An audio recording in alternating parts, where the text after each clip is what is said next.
기도하겠습니다. 살아계신 아버지 하나님, 감사합니다.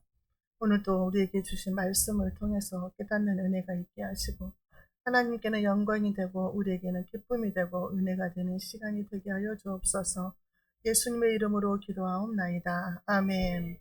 자, 옆 사람하고 인사하겠습니다. 오직 예수님밖에 없습니다.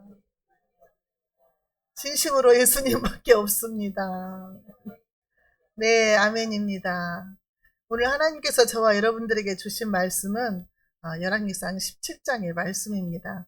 우리가 너무나도 잘 아는 엘리야와 그 사르밧 과부의 이야기인 줄로 믿습니다.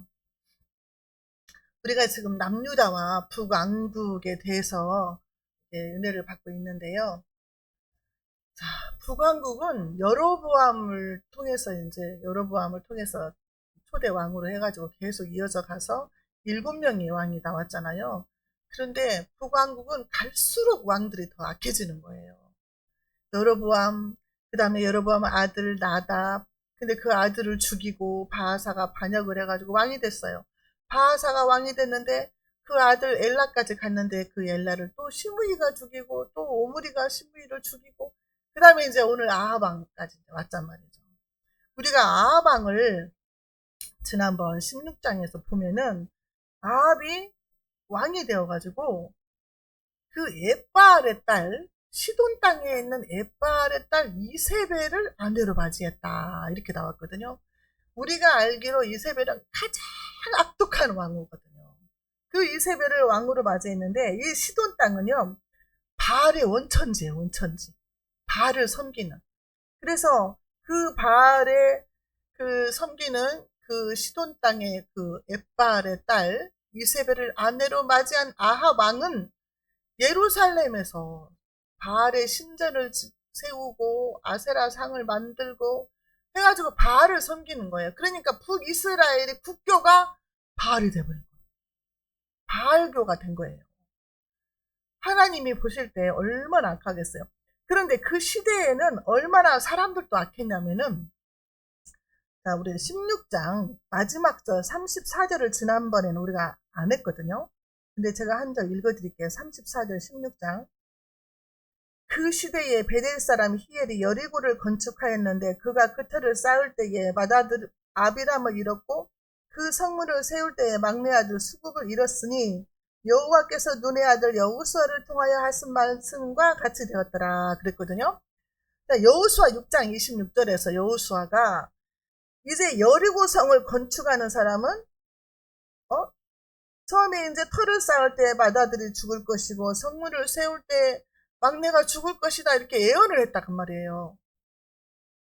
그러면은 지금 사람들이 여리고성을 건축을 했는데 큰아들이 죽었단 말이에요.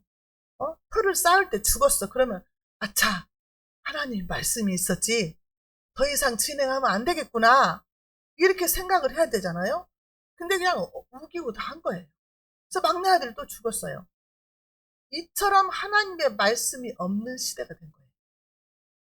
아방 시대에 북이스라엘 하나님의 말씀이 없어요.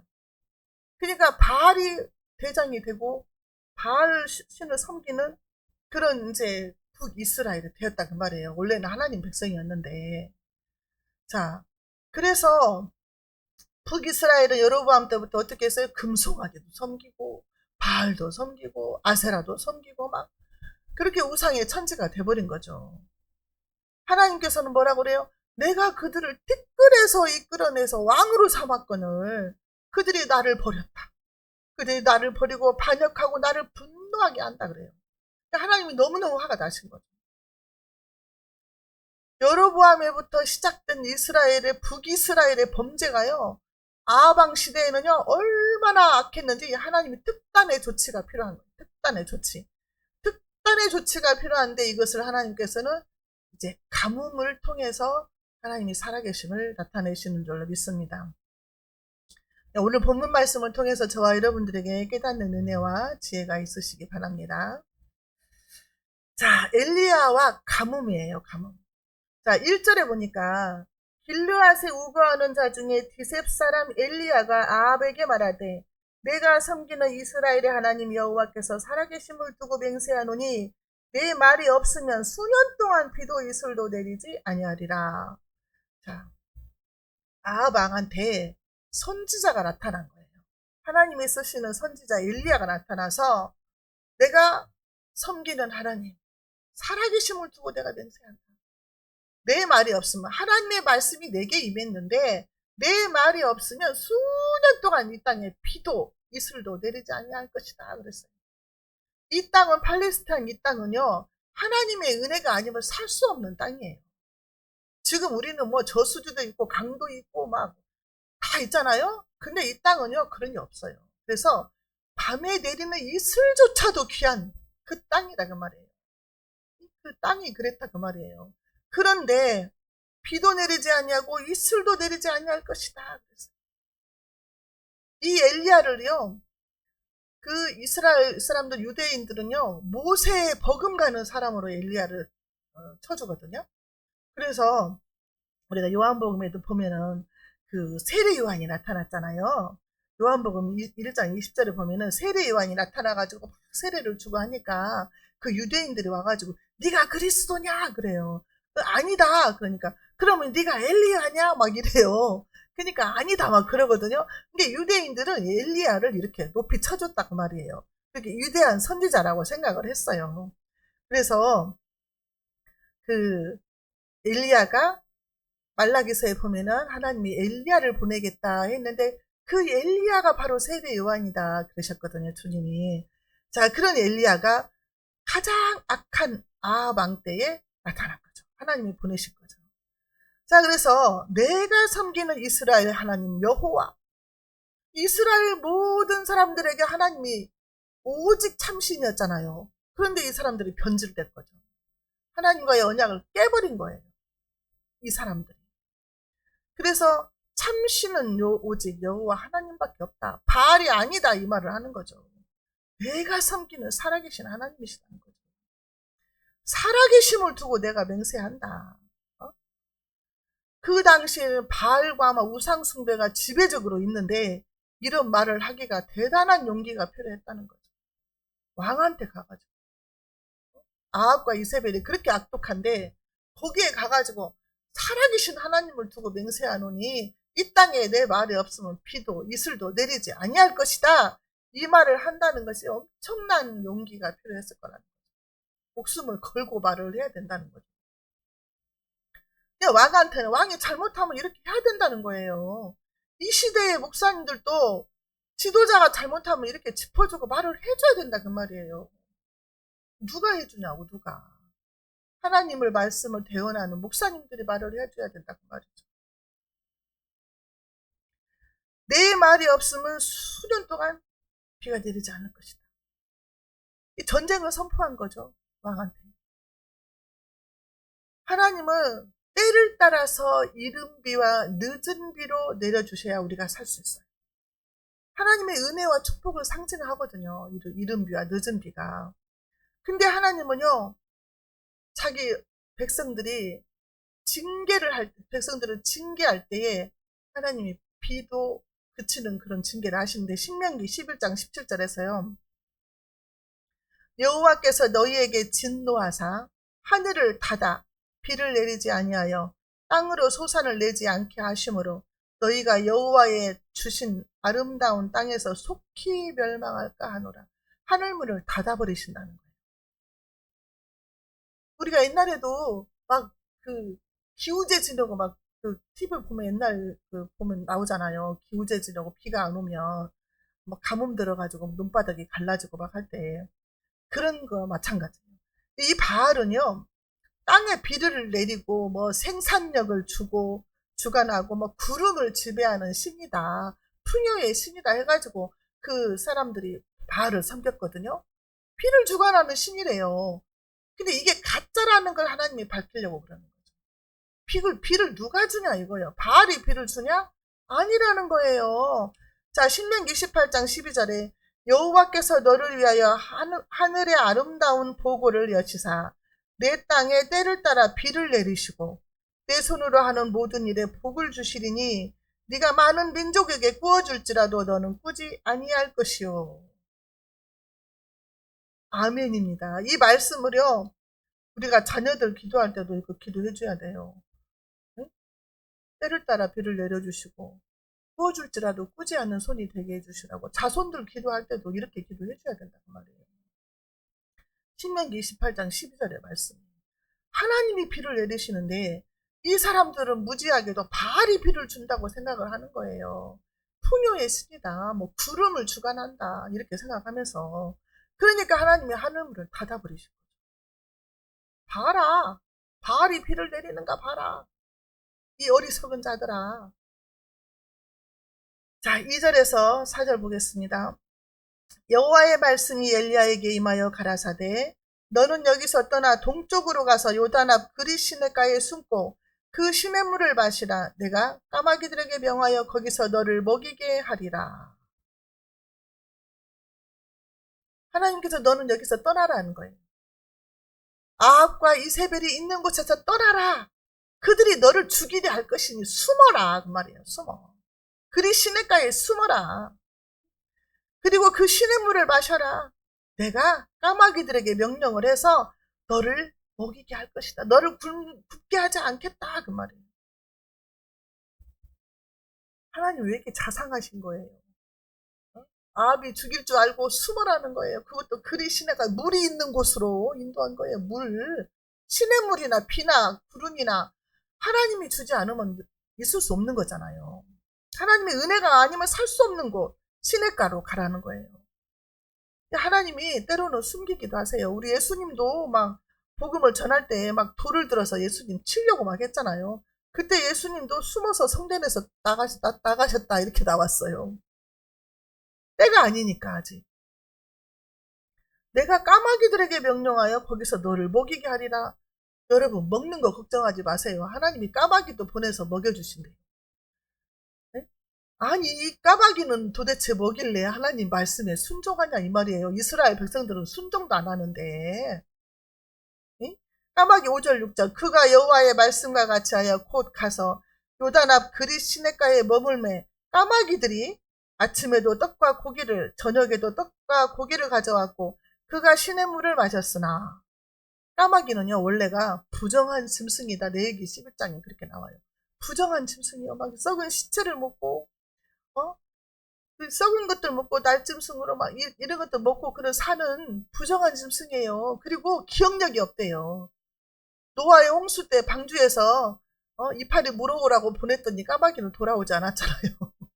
그래가지고 잊어먹었어. 하도 잊어먹으면 더 까마귀 고기 먹었냐 막 이러잖아요. 기억력이 없어요.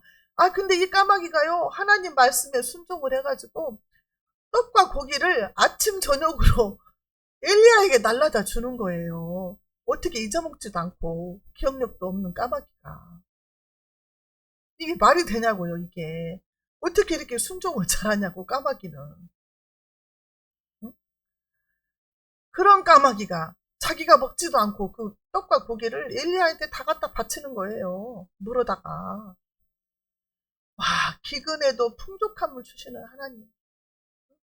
시편 37편 19절에 저희는 환난 때에 부끄럽지 아니하며 기근의 날에도 풍족하려니와. 기근의 날에도 풍족하게 해주신대요. 하나님 안에 있는 자는. 아멘입니다.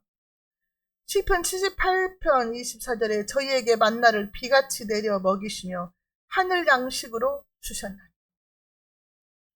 만나를 막 비같이 내려주시는 하나님을 믿어야 되는 거죠. 우리가 막 돈 걱정하고 카드 박을 거 걱정하고 뭘 먹을까, 무엇을 마실까, 옷은 뭐 입을까 맨날 걱정하는데 하나님이 다 해주셔요. 까마귀를 통해서도 먹을 것을 주신다니까요. 하늘에서 만나가 떨어지기도 하신다니까요. 자, 누가복음 12장 24절 25절 예수님이 뭐라고 하셨어요? 까마귀를 생각하라. 여기서 까마귀는 누구? 엘리야를 먹인 까마귀를 말하는 거예요. 까마귀를 생각하라. 심지도 아니하고 거두지도 아니하며 골방도 없고 창고도 없으되 하나님이 기르시나니 너희는 새보다 얼마나 더 귀하냐. 또 너희 중에 누가 염려함으로 그 키를 한 자나 더 할 수 있느냐. 그러므로 염려하여 이르기를 무엇을 먹을까, 무엇을 마실까, 무엇을 입을까 하지 말라. 이는 다 이방인들이 구하는 것이다. 너희 천부께서 이 모든 것이 너희에게 있어야 할 줄을 아시느니라. 너희는 먼저 그의 나라와 그의 의를 구하라. 그리하면 이 모든 것을 너희에게 더하시리라. 이게 하나님 말씀이에요. 없는 가운데서도 하나님을 바라보면 까마귀를 통해서 돕는 하나님의 손길을 느낄 수가 있다는 거예요. 기적은요, 힘들 때 나타나요. 위기 때에 나타나요, 기적이. 하나님의 은혜는요, 내가 힘들 때 더 크게 나타나거든요. 전화위복이 되게 하시는 하나님이라고 했잖아요. 화가 변하여 복이 되게 하시는 그 하나님을 우리가 믿어야 되는 거죠. 저의 하나님은요, 나의 하나님은 전화위복이 되게 하시는 하나님이더라고요. 항상 아휴 힘들고 어렵다 하면 하나님이 생각지도 않은 복으로 임하게 하신다니까요. 해결을 해주신다니까요. 자, 그런데 7절에 보면은 땅에 비가 내리지 아니하므로 얼마 후에 그 시내가 마르니라. 근데 시냇물도 말랐어요. 먹을 물이 없어요. 완전한 기근이 온 거예요. 자, 이스라엘 백성들한테 왜 기근이 왔을까요? 왜 기근이 왔을까요? 원인은 이스라엘 백성들이 하나님의 말씀을 버렸기 때문이거든요.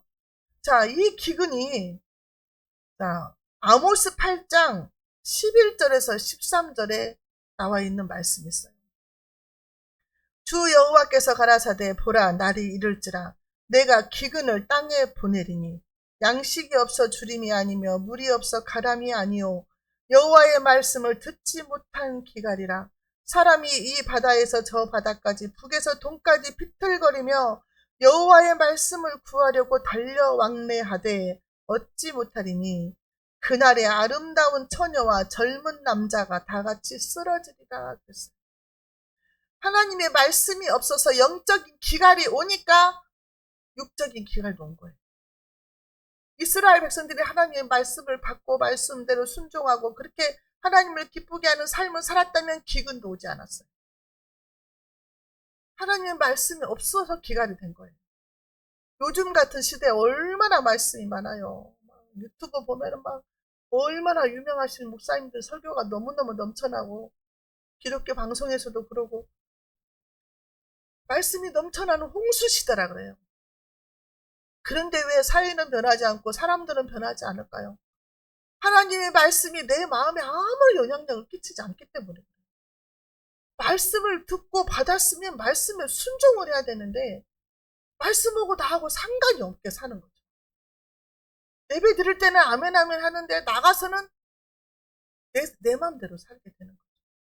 그러니까 이게 말씀이 없는 기갈입니다. 홍수처럼 넘쳐나는데 말씀이 내 마음에 감동이 없어. 내가 말씀을 따라가려고 하지도 않아. 순종이 안 되는 거예요. 말씀에 순종이. 순종하기 참 힘들잖아요. 사실 남편 말에도 순종하기 힘들거든요. 그럴 때가 있거든요. 제가요 우리 목사님 밥을 해야 된다고 막 소스를 넣었는데 내가 예민하게 막 거절을 했어요. 아 못한다. 옛날에 10년 넘게 밥을 했는데 코로나 때부터 안 한 데다가 막 무릎 수술을 막 4번이나 하고 나니까 자신이 없어서 막 목사님이 그런 말 하면 화가 나가지고 막 안 하려고 그러고 그냥 이렇게 먹으면 되잖아 저렇게 먹으면 되잖아 막 이렇게 했거든요. 몇 년 삐댔잖아요. 막 시켜 먹고. 근데 이제 어떤 생각이 드냐면은 야 네가 하늘나라에 상급이 없으니까 이거라도 상급을 쌓으라고 그러신갑다 하는 생각이 드는 거예요. 그래가지고 마지못해서 이제 제가 순종을 해가지고 밥을 했는데 한 달 넘게 지금 했어요. 사람들이 다 행복해하니까 제가 이제 기분이 좋아진 거예요. 그래서 제가 억지로라도 순종하기 잘했다 싶은 거예요, 목사님. 이렇게 순종하기가 힘들더라고, 남편 말에도. 근데 하나님 말씀에 순종하는 게 어찌 쉽겠냐고요. 힘들어요. 근데 막 내 마음에 안 든 거 순종하기 싫잖아요, 사실. 내가 좋아하는 것만 순종하고 싶지. 근데 하나님은 그렇게 순종하라고 시키잖아요. 이거 새벽 예배 시간에 항상 말씀하시는 악한 자들과 같이 맞대어서 싸우지 말아라. 그 말이 계속 새벽 예배 때 그거든요. 그게 지금 여기 주차장 때문에 우리가 힘든데 같이 싸우지 말라겠다고 목사님 안 싸우잖아요. 도리어 그냥 그 이 가게들 다 전화번호 적어다가 코팅을 해서 딱 걸어줬어요. 그냥 주차 오면은 전화하고 들어오기 쉬우라고. 이게 말씀에 순종하고 사는 것이 우리가 생활화가 돼야 돼. 생활화. 아, 하나님 말씀은 이랬지. 내가 같이 싸우면 안 되지. 근데 우리 신학생들이 주차 때문에 많이 싸웠어요, 그동안에. 그러니까 많이 싸워가지고 막 이중 주차하지 말라고 저도 그렇게 광고를 해도 주일날 막 이중으로 막 받쳐져 있어, 여기가. 할 말이 없는 거예요, 그 사람한테. 교회 때문에 이렇게 한다는 거지, 그 사람. 그리고 수요일날, 금요일날 예배 있는 날은 밤에도 내린다는 거예요, 이거를. 다른 때는 밤에 올려놓고 있거든요. 예배 드릴 때 딱 내려놔야 돼. 근데 하나님은 악인과 함께 같이 싸우지 말아라. 맞대어서 싸우지 말아라. 이게 하나님 말씀인 거예요. 그러니까 화가 나도 그냥 참아야 된다는 거죠. 자, 8절 여호와의 말씀이 엘리야에게 임하여 이르시되, 이제 하나님의 말씀이 임해요. 말씀이 없으면 살 수가 없어요. 하나님의 사람들은. 마시물까지 떨어져 갖고 위기의 순간이 왔는데 하나님의 말씀이 임한 거예요. 내가 정말 죽게 생겼고 힘이 없는데 하나님이 말씀이 임하면 사는 거죠. 말씀이 임하면 사는 거예요. 8절 9절에서 여호와의 말씀이 엘리야에게 임하여 가라사대 너는 일어나 시돈에 속한 사르밧으로 가서 거기 유하라. 내가 그곳 과부에게 명하여 너를 공개하게 하였느니라. 너는 일어나서 가라 그랬는데 어디로 가라 그랬어요? 시돈 땅으로 가라 그래요. 시돈이 어디예요? 이세벨의 친정이에요. 그 바알신 섬기는 그 이세벨의 친정, 바알의 원산지, 그쪽으로 가라는 거예요.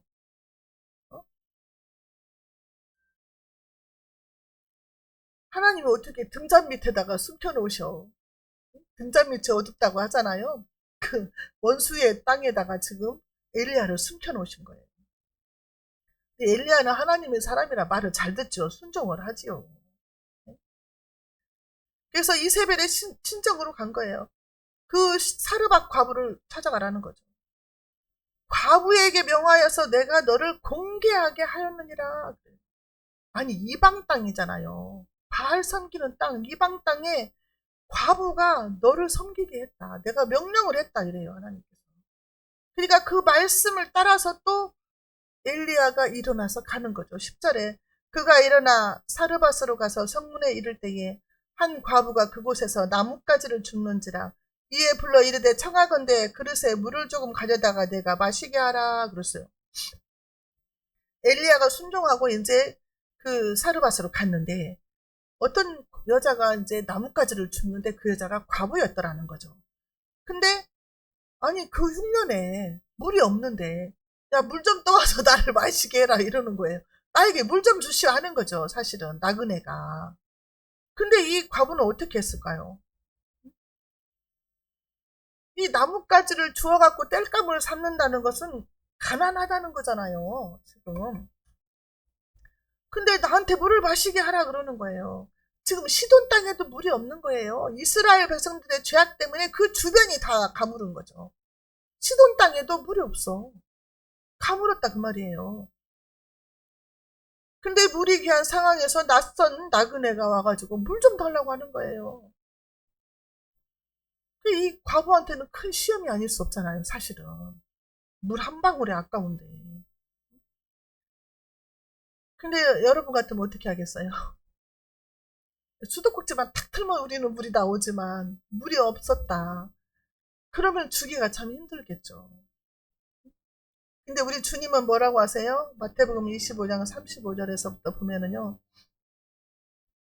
내가 줄일 때에 너희가 먹을 것을 주었고 목마를 때에 마시게 하였고 나그네 되었을 때 영접했고 벗었을 때 옷을 입혔고 병들었을 때 돌아보았고 옥에 갇혔을 때 와서 보았느니라 이래요.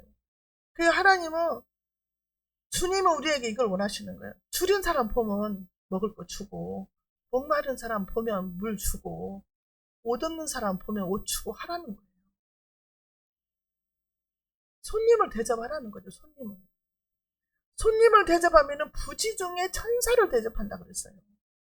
그게 말씀인 거예요. 근데 이제 11절에 보니까 더 이제 아주 가관이요.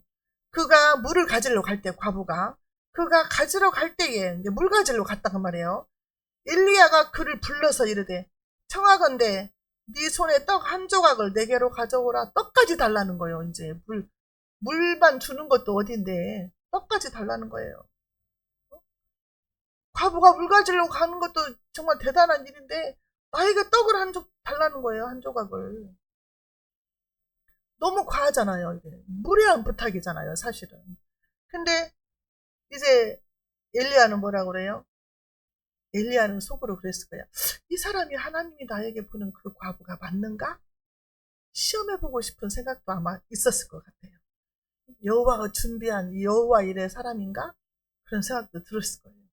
그러니까 그 여자 과부가 뭐라고 해요? 12절에 저가 가로되 당신의 하나님 여호와의 사심을 가리켜 맹세하노니 나는 떡이 없고 다만 통에 가루 한 움큼과 병에 기름 조금뿐이라.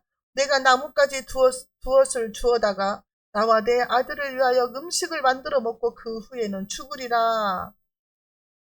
당신의 하나님 여호와라고 하는 것을 보면은 엘리야가 하나님의 사람인 것을 알았다는 거죠. 이 과부는. 하나님이 명령했다고 했잖아요. 그러니까 그 마음에 감동을 주었을 수도 있어요. 자, 그런데 지금 마지막 남은 떡 밀가루로 기름으로 마지막으로 떡을 먹어서 뭐 만들어서 먹고 자기 아들하고 자기는 이제 곧 죽을 거다 그 말이에요. 먹을 것이 없으니까 굶어 죽을 것이다 그 말이죠. 지금 생사의 갈림길에 놓인 거잖아요. 아니 해도 너무하지. 마지막 남은 떡을 달라고 뺏어가는 거잖아요. 사실은. 이거는 우리가 정상적인 생각을 가진 사람은 있을 수 없어요. 교주들이나 하는 이단에 있는 교주들이나 하는 거지. 전재산 다 갖고 와라 하는 교주들이나 하는 수법이잖아요. 근데 지금 이 과부한테 엘리야가 하나님의 사람인데 이걸 요구한 거, 전부를 요구한 거예요. 여러분 같으면 어떻게 하시겠어요? 여기까지만 나왔다면 저는 순종하기 힘들 것 같아요. 여기까지만 있다면. 어? 나라면 어떻게 할까? 내가 마지막 남은 건데 이거 나라면 어떻게 할까? 그런데 14절 말씀이 있기 때문에 할 수 있는 거예요. 13절부터 볼게요. 엘리야가 저에게 이르되 두려워 말고 가서 내 말대로 하려니와 먼저 그것으로 나를 위하여 작은 떡 하나를 만들어 내게로 가져오고 그 후에 너와 내 아들을 위하여 만들라. 여기까지도 우리는 순종하기가 힘들어요. 이 과부는 두렵죠. 미래에 대해서 불확실성이 때문에 두려운 거예요. 이렇게 이제 굶어 죽을 수도 있겠구나. 얼마나 두려워요? 아니 너무나 이 사람이 이기적이지 않은가? 그런 생각이 드는 거죠. 최고의 양식이잖아요 지금. 근데 이거를 하나님의 사람인 나한테 먼저 바쳐라. 그렇게 말을 하는 거잖아요. 절대적인 믿음이 필요하다는 말이죠. 절대적인 믿음. 우리가 그 내 앞에 장애물이 있고 아주 막막한 어두움이 있을 때 하나님 절대적인 믿음을 요구하시거든요. 이스라엘 백성들이 홍해 앞에 섰을 때 뒤에 있는 애국군들이 쫓아왔잖아요. 그때는 아주 그냥 죽기 아니면 살기죠. 이때는 절대적인 믿음이 필요한 거예요. 하나님은 그때도 말씀을 주셨잖아요. 너희는 가만히 서서 내가 오늘날 너희를 구원하는 것을 봐라 그래요. 너희가 다시는 애국군들을 보지 못할 것이다. 말씀을 주시거든요. 근데 말씀이 없으면 우리가 버틸 힘이 없어요. 사실은.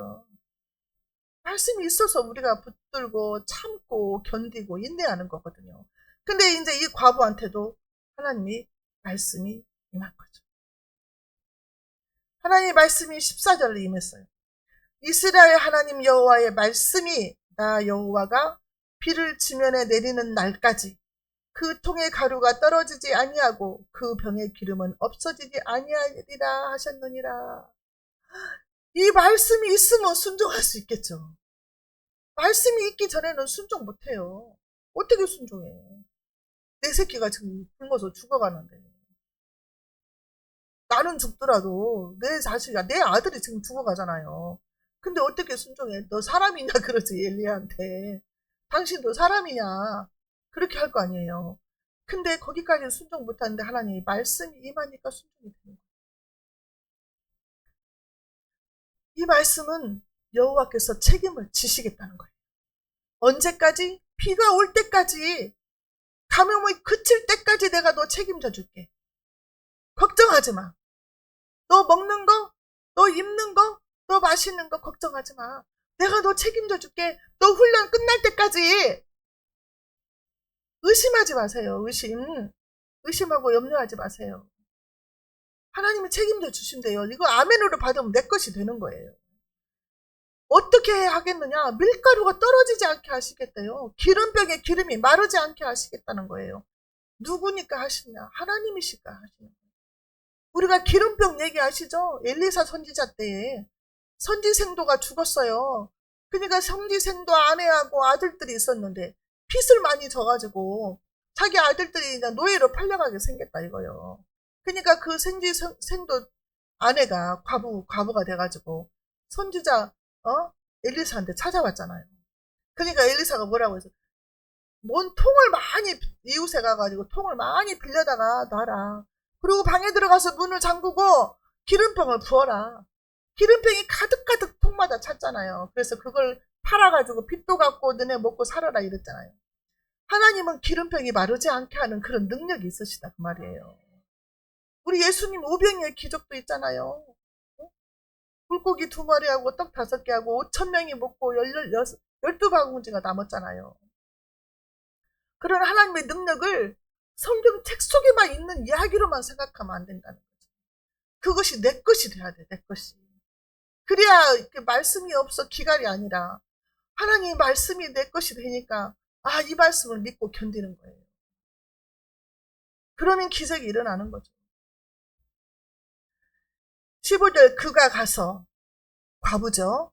그가 가서 엘리야의 말대로 하였더니 그와 엘리야와 그의 식구가 여러 날 먹었으나 여기서 여러 날은요 적어도 2년이 넘는데요. 3년 6개월 동안 비가 안 왔잖아요. 그러니까 2년 넘는 동안에 어떤 기적이 일어났을까요? 16절 여호와께서 엘리야를 통하여 하신 말씀같이 통의 가루가 떨어지지 아니하고 병의 기름이 없어지지 아니하니라. 하나님의 말씀대로 된 줄로 믿습니다. 이방인 과부는 어떻게 이렇게 순종을 했을까? 하나님이 그 마음에 먼저 가신 거예요. 먼저 가셔서 명령을 하신 거예요. 순종하게 만드신 거예요. 성령이 임하니까. 하나님의 영이 임하니까 순종하게 되는 거죠.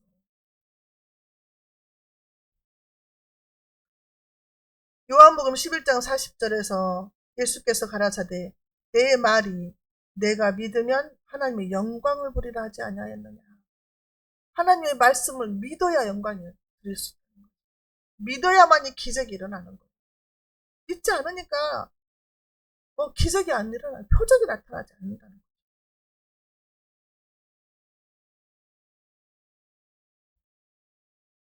여기서 보면은 이 까마귀도 하나님 앞에 순종을 했고 엘리야는 당연히 순종을 했고 이방 여인이 과부도 순종을 했어요. 순종을 할 때 기적이 일어나요. 자, 그런데 이제 가뭄이 끝날 때까지 떨어지지 않아서 여기까지 좋잖아요. 근데 보면은요, 아니 조금 있다가 이제 그 과부의 아들이 죽어요. 아니 왜 죽냐고. 죽어. 그러니까 이 과부가 막 이제 엘리야한테 막 뭐라고 하잖아요. 왜 나한테 와가지고 이렇게 하나님의 재앙이 내려서 내 아들이 죽게 하냐. 제가 깨달아지고 막 그런다. 막 이랬어요. 그러니까 엘리야가 얼마나 그 책임감이 크겠어요. 그래가지고 엘리야가 그 아이를 안고 다락에 올라가서 몸을 굽혔다 폈다 하면서 하나님한테 부르짖어 막 기도를 하는 거예요. 하나님, 이 아이의 혼이 몸으로 돌아오게 해주세요. 이렇게 기도를 했어요. 기도를 했는데 숨이 끊어졌던 아이가 혼이 그 몸으로 돌아온 거예요. 하나님이 엘리야의 기도 소리를 들었다 그랬어요. 엘리야의 기도를 듣고 하나님이 역사하신 거예요. 그래서 죽었던 사람이 살아난 거예요. 혼이 나갔던 혼이 그 몸으로 다시 돌아왔다 그랬어요. 그러니까 이 과부가 어떻게 고백을 해요? 자, 볼게요. 자, 24절 시작. 여인이 엘리야에게 이르되 내가 이제야 당신은 하나님의 사람이시요 당신의 입에 있는 여호와의 말씀이 진실한 줄 아노라 아니라. 이제야 당신은 하나님의 종이고 하나님의 사람이고 하나님의 말씀이 진실한 것을 이제야 알았다는 거예요. 아니, 기름벽이 마르지 않은 거 보고도 믿어야 되잖아요. 밀가루 떨어지지 않은 거 보고 믿어야 되잖아요. 그때까지도 못 믿었다는 거 아니에요, 지금. 사람이 죽었다 살아나야만 믿는다 이 말이에요. 얼마나 사람 마음이 안악한지. 그래서 하나님은 비도 주관하시고 까마귀도 주관하시고 그 다음에 죽음도 주관하시는 하나님이시다는 것을 이제 이방 여자가 알게 된 거예요. 이방 여자가 믿게 된 거예요. 그러면 그 이방 땅에도 복음이 들어가겠죠. 이게 선교예요, 선교. 이방 땅에. 하나님은 이스라엘 백성들이 비를 주관하는 신이다 하면서 바알을 섬기기 때문에 봐라! 바알이 비를 내리는가 봐라. 바알은 아무것도 할 수 없다. 비를 내릴 수 없다. 비를 내리는 사람은 비를 내리는 분 하나님이다. 나다. 이걸 알려주시는 거죠. 엘리야를 통해서. 우리가 인생에 하나님의 은혜가 때를 따라서 비를 내리듯이 하나님의 은혜로 살잖아요. 근데 어느 날 하나님의 은혜가 막혔다. 그러면 우리가 생각을 해봐요. 내가 왜 그랬을까? 하나님의 은혜가 왜 여기서 막혔을까? 내가 뭘 잘못했을까? 내가 뭘 순종하지 못한 것이 있었을까? 이걸 돌아봐야 되는 거예요. 막힌 것을 뚫어야죠. 그래 하나님과 나 사이에 막힌 것이 뚫어져야만이 은혜의 담비가 내린다고 말이에요. 자, 다 알고 있는 엘리야와 사르밧과부의 말씀을 통해서 우리의 삶 속에서도 하나님이 역사하시기를 바랍니다. 기도하겠습니다. 하나님 아버지 감사합니다. 오늘 또 말씀을 통해서 다시 한번 깨닫게 해주시니 감사합니다. 천지 만물을 주관하시고 역사하시는 아버지 하나님, 모든 주권이 하나님께 있음을 다시 한번 깨닫습니다. 비도 까마귀도 자연 모든 만물도 하나님의 말씀에 순종하는데 우리 인간들이 순종치 못하고 하나님께 범죄하는 것들을 용서하여 주시고 이제 말씀이 우리의 마음판에 새겨지게 하시고 마음에서 살아 역사하게 하시고 우리가 말씀에 순종하는 자가 되게 해주셔서 하나님 앞에는 영광이 되고 우리와 우리 후손들에게는 기쁨이 되고 은혜가 될 수 있도록 축복하여 주옵소서. 예수님의 이름으로 기도하옵나이다. 아멘.